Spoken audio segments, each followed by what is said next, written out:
I'm sorry, I might have wrote a little bit longer speech than that. Okay. Um, so first off, with being Mackenzie's little sister, I have gotten the privilege to know her for my entire life. And I can't say that there's a better person that knows me better than she does. Growing up with a sister so close in age has truly been an experience I will always be grateful for. And so being so close in age, our mother practically raised us as twins and tried to convince the whole world that we were.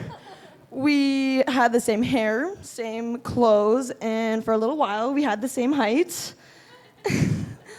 And I can't count the times that we met people and they would ask us if we're twins or not.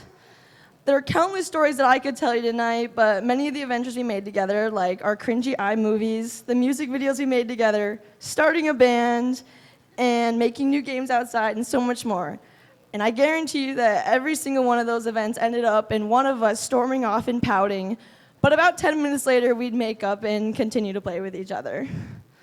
So it was about in middle school when the second-born monster in me decided that I was going to be Mackenzie's worst nightmare in life.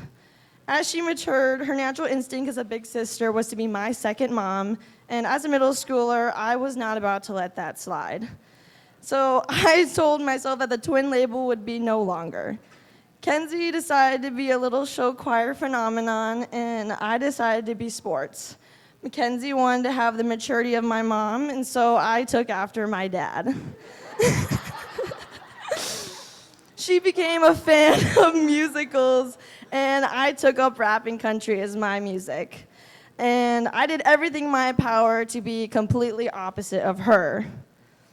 But as I would call the de-twinning phase was happening, our parents invited me to a place, the Vosses, to a new family that had just moved into town, and you know what? They're friends. Like, they had 3 kids all around my age, and I remember going over there for hours at a time.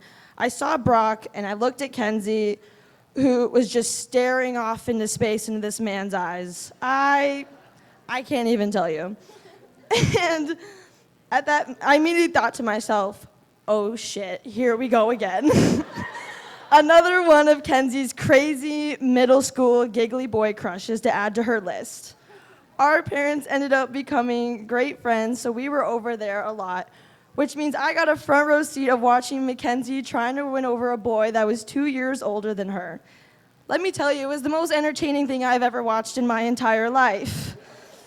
I thought it would be a crush that maybe just last a few months, and she'd soon find someone else to crush over.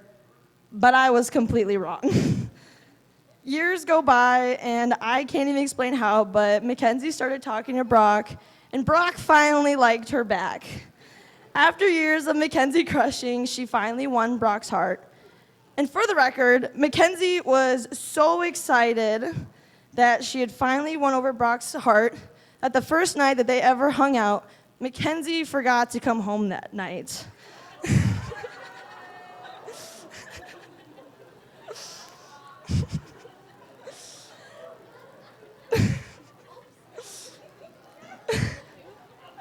Okay.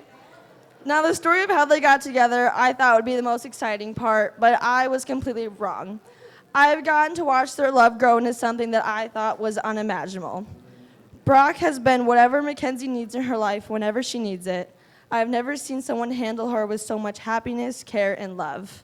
I am honored to see their relationship in such a way where God has brought them closer together, even when they are 16 time zones apart, 6,761 miles apart. Brock, thank you for being such a great boyfriend, fiancé, and now husband to Mackenzie, as well as a great make-believe big brother for me, and growing up to be her best friend. I know that we have many differences between us, Mackenzie, but there is not a single person that I adore most in this world. I want nothing more than to love and appreciate life like you do. And again, congratulations. I love you, and I can't wait to see what God has in store for both of you.